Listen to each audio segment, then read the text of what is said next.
Hi, I'm Rexy Pukanikin, and we're balling today, tomorrow, and most definitely yesterday.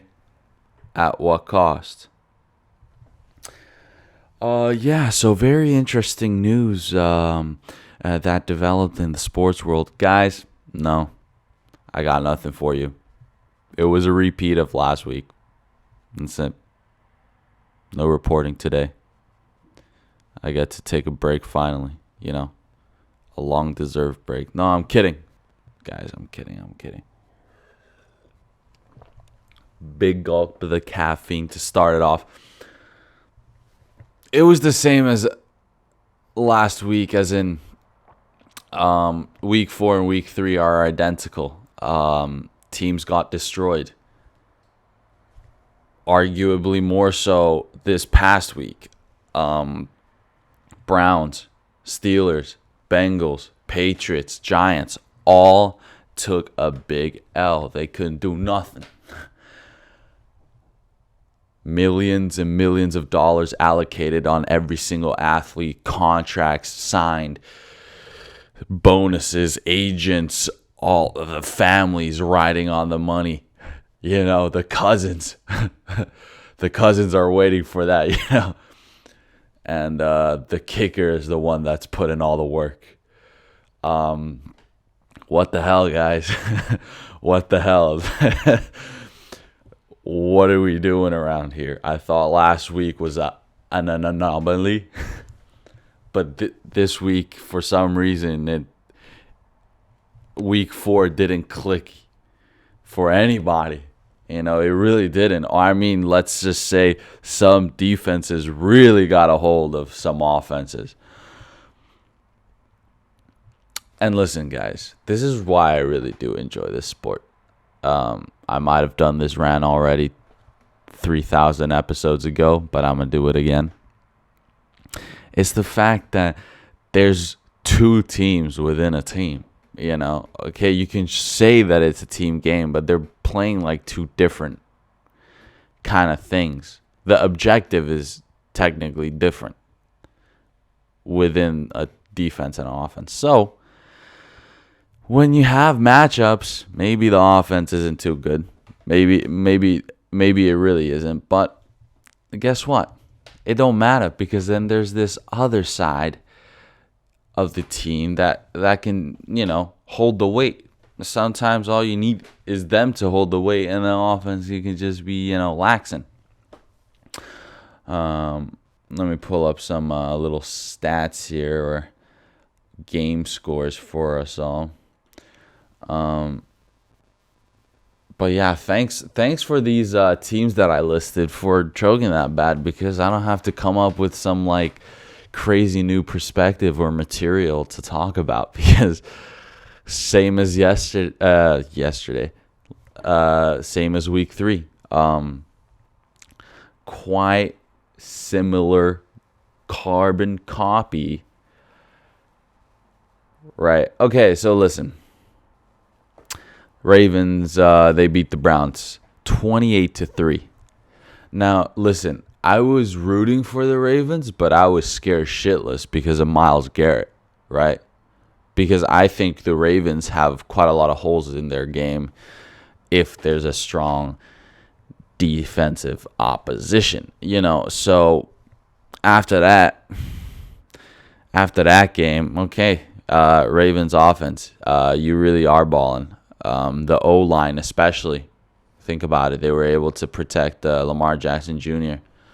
for quite a lot when Myles Garrett is there ready to just fucking, take that motherfucker down and shit. So Browns couldn't get it together. I get it, though. I mean, at the same time, the offense isn't like crazy. Nick Chubb ain't there, right? They re-signed Kareem Hunt, but I don't think Kareem Hunt is like the duo with Nick. He shines better when Nick Chubb is on the field too. So that's just my opinion, though, not necessarily a negative. Kareem Hunt is a savage, still a very effective running back, I think. So in that sense, the Browns, like if a color would describe what kind of performance that is, it's brown. It's brown. Steelers, oh diggity damn. Hold up, I gotta get a confirmation here. Was it a touchdown with a missed extra point, or was it 2 freaking field goals? It was 2 field goals for the Steelers, who go 6-30 against the Texans. I think the Texans are picking up a little momentum behind their back and stuff. I think they're, like the birds when they fly in the sky and shit. It's like scientifically researched. What is it? It's slipstream, isn't it? Isn't it slipstream? You got you're perfectly tucked behind, so then it's easier. Fighter jets do this, airplanes do this. I think the Texans are doing this with what is his name? CJ Stroud as quarterback. They're suddenly a small little, like a freaking baby seagull, ready to lift off. Maybe the Texans, and I'm not saying this might be within the season, but maybe there is just this little bit of positivity going on in the Texans, Houston Texans atmosphere, if you will. So, but for Steelers, that wasn't too nice. Especially when I really did think that Steelers, they were gonna be pretty decent, because I think Kenny Pickett is a good quarterback. You still got Mike Tomlin there as the head coach.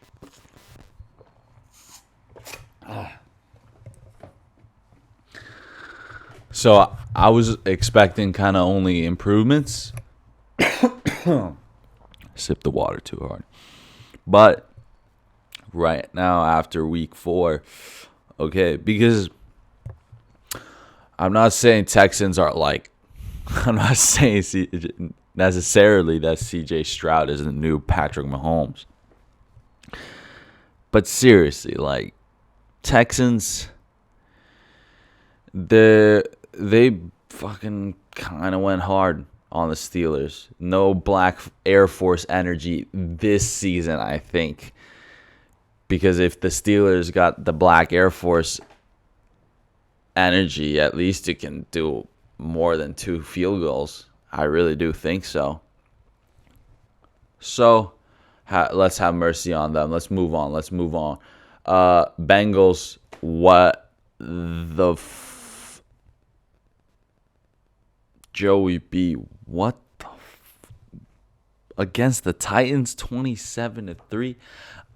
I got nothing to say, bro. I really don't got nothing to say right now. Yeah, let's skip through that. That kind of broke my heart. It hits like a sensitive area. I don't really know what to say.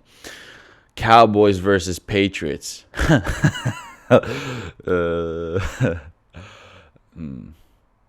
No, it's really not that funny. 38-3. Wow. What a fall from grace.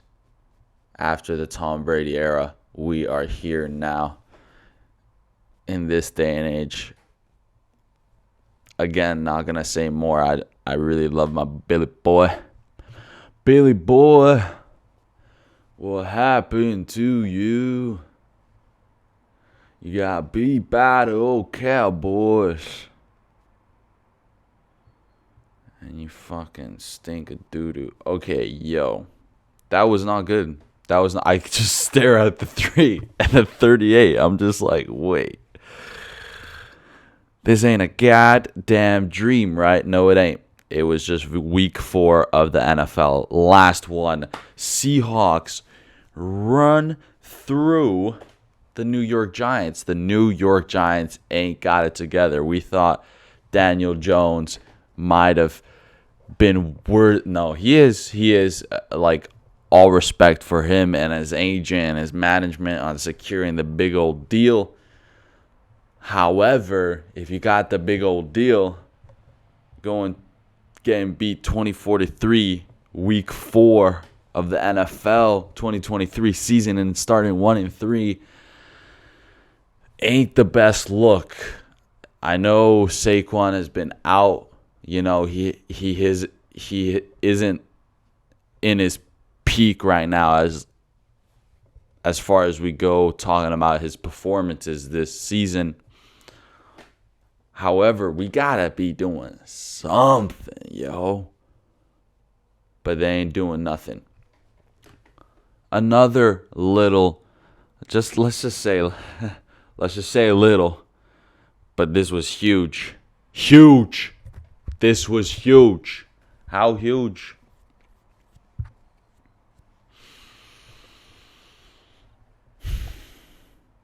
Let's just say that emotions got controlled. Okay? There was excitement. There was a lot of crying. There was a lot of laughing. There was moments of negativity, moments of positivity. But in the end, positivity reigns. All right? Let me see if this is focused up on me. I feel like it's getting a little focus on me, bro.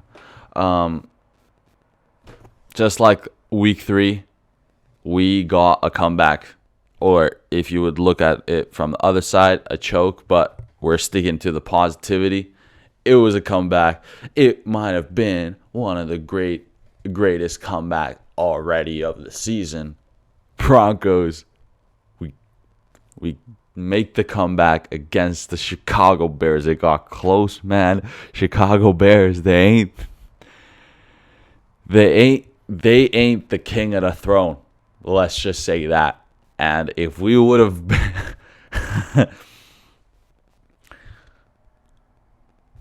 have gone beat that bad, I would be here with a different attitude, and this would be a hell of a different of a podcast. But listen,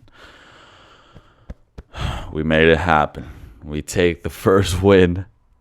We take the first win of the season. Broncos country, Denver, Mile High City. We got a win here. We got the win. Of course, we got the win against the Windy City. When Broncos said, when Russell Wilson said, Broncos country, let's ride, I thought it was going to be a fucking smooth one or a horrendous one, but I didn't think it was going to be a goddamn roller coaster of excitement and fucking shame, humiliation, and then, riveting action. They fucking took me on a ride on Sunday night, ladies and gentlemen. Christ almighty. Wow. Russell, I fucking love you. Sean, we can make this work. That was pretty decent, that performance. You kept me on the edge of my seat, but you got the dub, and that's what matters. Team win, great effort, guys. Let's keep on pushing till the next week. Yeah, we're going to make this shit happen. We're going to ride this wave. All right, listen. Please. We get it. We fucking get it. Okay? We understand that there's this artist that makes music. I would almost argue athletes perfect the art of their game. But listen, there's this athlete that is for your ear to intake this specific art, right? So you're listening to this music that this artist is making, right? And that's their expression. Why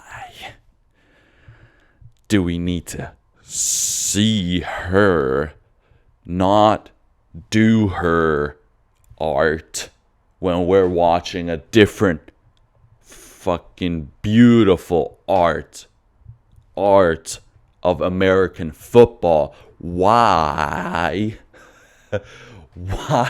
are we seeing so much goddamn Taylor Swift in a sporting broadcast? Why? I don't get it. I got it the first time. Whoa, it's this new thing. NFL is the grounds where this huge pop culture news headline starts, right? Because this is just a start. The thousands of journalists that can profit off of this story is immense just by two people fucking. So, we're playing a goddamn football game. Pacheco, running back of the Kansas City Chiefs, scores the first touchdown of the game. And before the black dude who has finally made it his dream out the fucking ghettos and projects to 6 to 7 to 8-figure contracts, scores a touchdown on national broadcast, or arguably the whole world, tens of millions of people, we would want to see that black dude literally just fucking bust it down, because we know how fucking y'all know how to fucking break it down and shit. I only wish, listen, there's a lot of things I wish that the attributes I could have of a black person, but one, I think, number one is the ability to break it down. Every time I see a freaking African American football player score a touchdown, I want to see them break it down, because they can break it down better than any race on earth. Okay, maybe some Latinos, with the booty shakes, but anyways, getting off topic. Why are we cutting to Taylor Swift mid celebration? Like, as in, the guy started he started busting it down like half a second, and then bam, cuts to Taylor Swift in the freaking VIP box that if a normal person wanted to get in, it would cost about $30,000, aka an annual paycheck. But she's just there, and then we're gotta show that to the world, and she's hugging people next to it. Why can't we just... We're watching it. I get if headlines have something to do with some locker room and management rumors and like that, which is most of the sports media.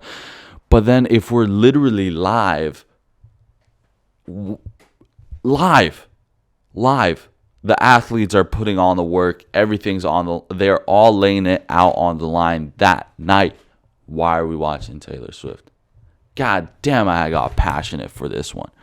I thought I was gonna just make silly freaking jokes and be childish about it, but fuck, my blood is boiling.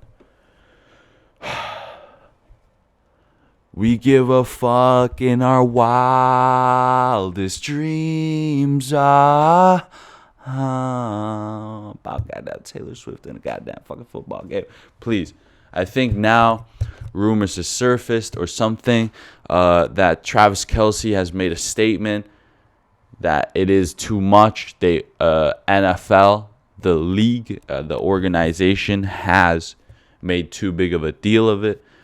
And I saw this coming from miles away. I should have said this, but I don't. So there's no goddamn evidence that I thought about this or I saw this from miles away, but Travis Kelce, he's an athlete. He already gets enough shine as the best tight end in the league right now, and all his media coverage. He's done a lot of big advertisements, right? He's a big celebrity, but as an athlete, you're already getting overwhelmed with the media because you just want to focus on the game. Like the amount of concentration and the fact that it's physical, right? It drains you. So you start dating a nice chick. I don't know how their relationship's going. I'm a romantic. I hope, and I can bet that it's doing really well. They're having a good time. They're having a ball. But listen, now Travis Kelce, he's understanding at what cost. You want to have a ball, you know. It's gonna come at a cost. The cost is coming at him right now, and I'm here to defend you, Travis. It's still much. Still much. What? Well, I can't be around my lady no more without being fucking harassed. What the fuck? And seriously, at this point, you're just harassing the football fans.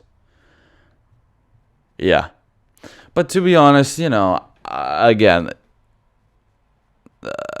yeah, no, I really can't defend this because NFL isn't like a person. It's like an organization. So no, if it was, and even if I would go that route, I don't think Roger Goodell's like, he's more like a politician in my eyes. When you're the head person of such a big entity. Man, oh man. Pressure builds up. So you gotta go to these little fucking cheap schemes of fucking showing the camera. Now I'm in a horrible mood. No, I'm kidding, guys. That was my opinion. Please understand where I'm coming from, but I just want to hit y'all with a fresh perspective. Right, my reasoning behind it. Week 5 build up. I think it's a clear favorite versus underdog week coming up. Think it's one-sided, like an OnlyFans girl with a boob job that's 50% off. It's one-sided. Only did the one boob instead of like small boob for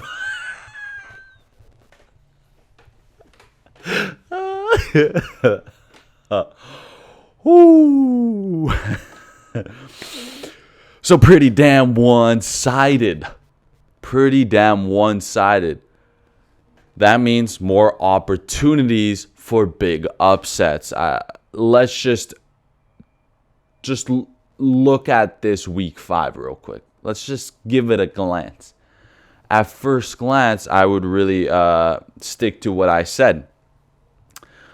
Commanders, Bears, Texans, Falcons, Panthers, Lions, Titans, Colts, Giants, Dolphins, Saints, Patriots, Ravens, Steelers, Bengals, Cardinals, Chiefs, Vikings, Cowboys, 49ers, and Packers, Raiders. That just feels like it's one-sided. I could, off the top of my head, give you a quick answer. It's not there is nothing in my brain that goes over analytical about,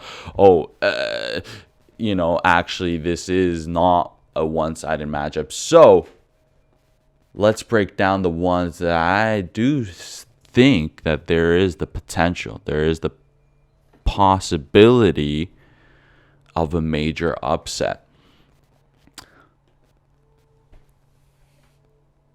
And the first one is the first game that is dropping on Sunday Night Football. Not so much night because it's in London, at least for the US fans, where it's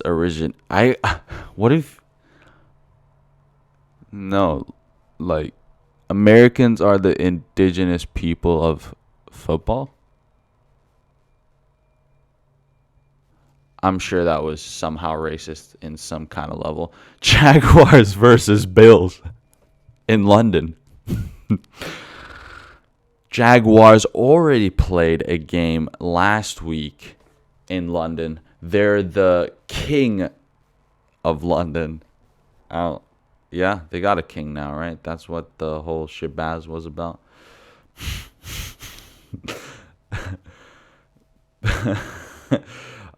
Yeah. The freaking... Sorry, I'm having trouble finding this stuff right now. Why are you being difficult? Jaguars, they played the Falcons up in London last week, and they took care of business. Falcons, they were 2-1 going into week 4, and they were pretty okay. People thought they had actually developed a decent offense. I thought it was really balanced. At least the offense seemed like very composed. But Jaguars, I think they were 1-2 going into week 4. They took care of business. They go 2-2 now, 23-7. So I think the Jaguars, having the advantage of already, staying in London and the United Kingdom for longer, now in the second week already. Actually, I could be wrong. This could almost be bordering on 3 weeks. Their body is simply more adjusted. I think about this science shit, okay? This sports science right here. Their body is more adjusted. It's more comfortable. It doesn't have to start kind of calibrating itself to a different time. I do think that Bills are still the Bills. They're goddamn fantastic team. I really, really like watching the Bills play. Like, I just want to say that as a team. Ever since Stephon Diggs went over there into the offense, I think they're very exciting to watch. But the thing is, I think the same way about the Jaguars. I think ever since Trevor Lawrence came into the league, he's shown his excellence in the position of quarterback. He definitely has that kind of elite talent. At least he's shown it in several occasions. So I think these two, they go head to head in London, where most of the fans are actually probably going to be Jaguars fans. Jaguars this is going to be their 11th game in London out of all the NFL London games. That makes them like number 1 by quite many games. I forgot who was number 2, but it's kind of, it's kind of weird how really, if you think about it, I think Jacksonville, that's in Florida. And Florida is known for,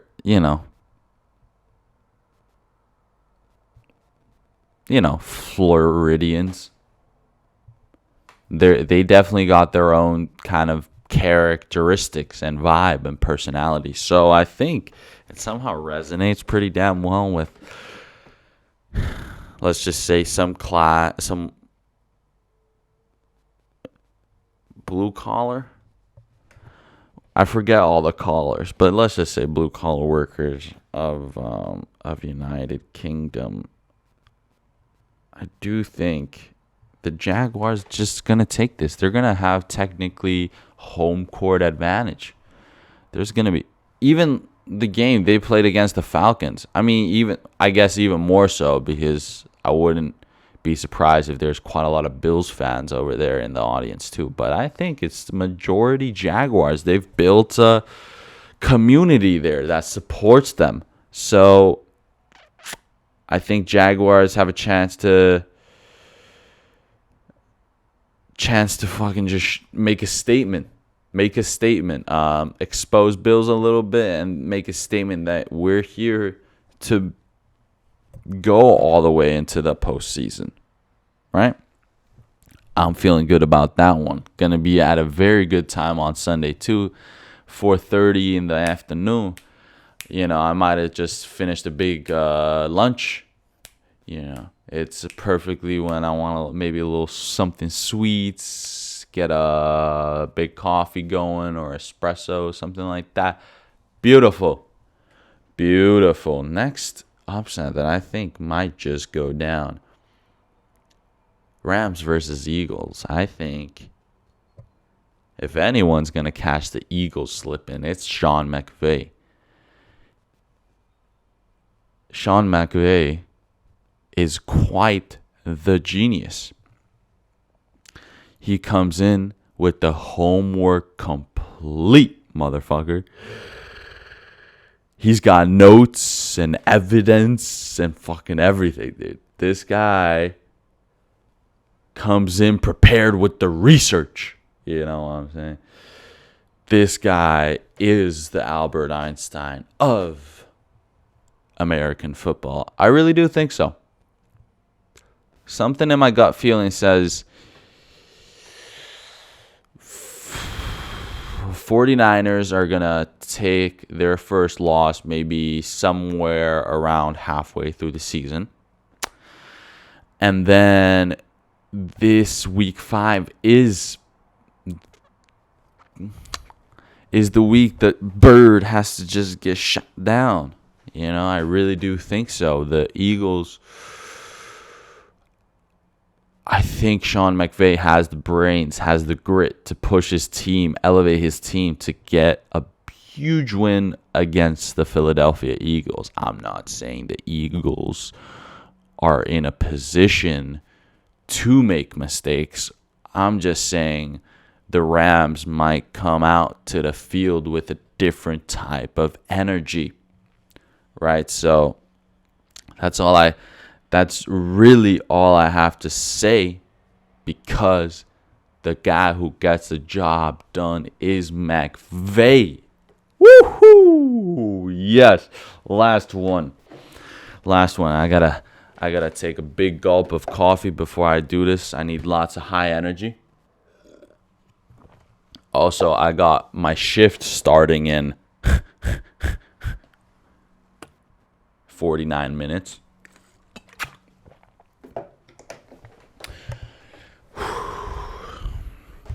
In the week 5 of the NFL 2023 season, the Jets, New York versus the Broncos, Denver. They go head to head. Alexi Pukanikin, what is your take and how are you feeling about this matchup going into week 5? Ladies and gentlemen, we're going to ride. We're gonna ride this wave. We're gonna freaking ride it. We're gonna maintain momentum. Shoot for the sky. We're gonna stay blessed. We're gonna show Zach Wilson and Robert Saleh the almighty truth. The Denver motherfucking Broncos. Yes. Russell Wilson, Sean Payton. We're going to go in. Mims Jr., Jerry Jeudy, Patrick Sutton. What the fuck is up? That win last week, that was just to get the ball rolling, baby. Now we're going all the way. Snowball effect. Crush the goddamn opponent. Every single one of them.